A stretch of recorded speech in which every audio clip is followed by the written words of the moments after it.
할렐루야. 사랑하는 대강의 가족 여러분, 오늘 하루도 하나님의 말씀과 동행하는 삶이 되길 소망합니다. 오늘 함께 나눌 하나님의 말씀은 사도행전 2장 37절에서 41절 말씀입니다. 그들이 이 말을 듣고 마음에 찔려 베드로와 다른 사도들에게 물어 이르되, 형제들아, 우리가 어찌할꼬 하거늘. 베드로가 이르되, 너희가 회개하여 각각 예수 그리스도의 이름으로 세례를 받고 죄 사함을 받으라. 그리하면 성령의 선물을 받으리니 이 약속은 너희와 너희 자녀와 모든 먼데 사람 곧 주 우리 하나님이 얼마든지 부르시는 자들에게 하신 것이라 하고, 또 여러 말로 확증하며 권하여 이르되, 너희가 이 패역한 세대에서 구원을 받으라 하니, 이 말을 받은 사람들은 세례를 받음에 이날의 신도가 수가 3,000이나 더하더라. 아멘.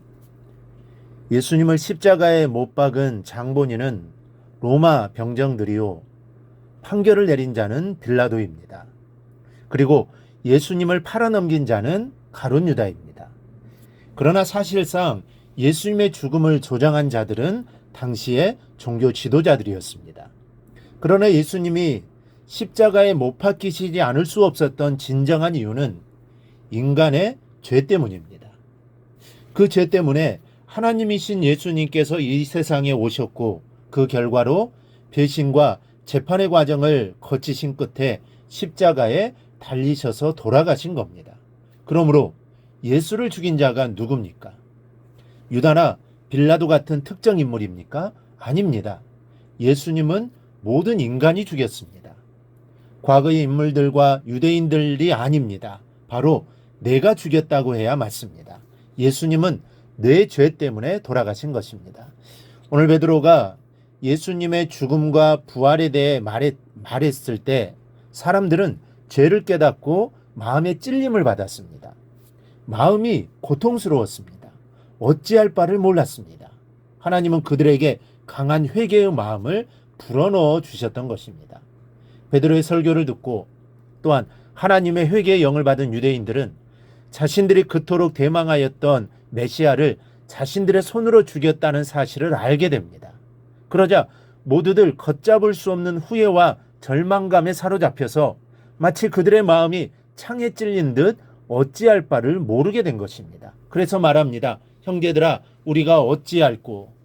이때 베드로를 통하여 주시는 말, 하나님의 말씀입니다. 베드로가 이르되, 너희가 회개하여 각각 예수 그리스도의 이름으로 세례를 받고 죄 사함을 받으라. 그리하면 성령의 선물을 받으리니. 여러분, 죄를 깨달았을 때 우리는 어떻게 해야 할까요? 방법은 오직 하나, 회개하는 것뿐입니다. 이 세례 요한은 여러모로 예수님을 닮은 사람입니다. 예수님이 천사의 수태고지를 받고 태어나신 것처럼 세례 요한도 천사의 수태고지를 받고 태어났습니다. 수태고지를 예언한 천사 이름도 다 같은 가브리엘입니다. 그뿐 아니라 나이도 같습니다. 누가복음에 의하면 단지 6달 차이만 날 뿐입니다. 게다가 더욱 닮은 사실 하나는 세례 요한이나 예수님이 다 같이 공생애를 시작하면서 같은 말씀을 선포했다는 사실입니다. 회개하라, 천국이 가까웠느니라. 여러분, 세례 요한과 예수님의 회개라는 같은 말씀을 선포하시면서 공생애를 시작하셨을 정도로 신앙에 있어서 회개는 절대적으로 중요한 것입니다. 그러나 안타깝게도 많은 성도들이 회개를 가볍게 여기고 있습니다. 회개가 어떤 것인지 잘 알면서도 대개 회개 기도의 수준에서 그치고 마는 형편입니다. 그래서 이 시간은 회개에 대해서 다시 한번 살펴보려고 합니다. 여러분, 진정한 회개는 어떤 것입니까? 진정한 의미에서 회개는 마음의 변화와 행위의 변화가 둘 다 포함된 상태를 말하는 것입니다. 마음만 변화했을 때에는 회개가 아니라 뉘우침이라고 해야 합니다. 그리고 마음은 변하지 않는 상태에서 행동만 변한다면 그것은 회개라기보다는 위선이라고 해야 맞습니다. 여러분들의 회개는 어떤 것입니까? 뉘우침입니까? 위선에 지나지 않는 것입니까? 아니면 진정한 회개입니까? 행위를 강조하는 것은 아니지만 자신이 회개한 사실에 대해서 변화된 행동이 없다면 회개한 것이 아님을 알아야 합니다. 죄에 대한 마음의 깨달음과 그에 따른 행동의 변화가 있을 때 회개했다라고 말할 수 있습니다. 이 베드로와 유다를 비교해 보면 알 수 있습니다. 베드로와 가룟 유다 모두 죄를 지었습니다. 하지만 베드로는 진정으로 회개했습니다. 마음으로뿐만 아니라 행동으로도 잘못을 뉘우치고 돌아섰습니다. 그런데 가룟 유다는 뉘우치기는 했지만 돌아서지 못했습니다. 자살하고 말았습니다. 그러므로 진정한 회개는 뉘우침과 행동의 변화가 반드시 있어야 하는 것입니다. 그러면 회개하면 어떤 유익이 있습니까? 먼저는 죄사함의 은총이 있습니다. 이는 하나님과 우리와의 사이가 회복되는 것을 말합니다. 하지만 죄사함을 받았다고 내 죄로 인해 생겨난 죄의 결과까지 없어지는 것은 아닙니다.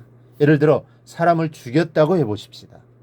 회개해서 죄사함 받았다고 죽은 사람이 살아나며 그 일로 상처받은 사람들의 마음이 이전처럼 될 수 있습니까? 그럴 수는 없습니다. 따라서 죄사함을 받고 마음이 자유함을 받으면 그 다음엔 자신으로 인해 생겨난 죄의 결과에 대해 책임을 지려는 자세를 잊지 말아야 합니다. 둘째로 성령을 선물로 받습니다.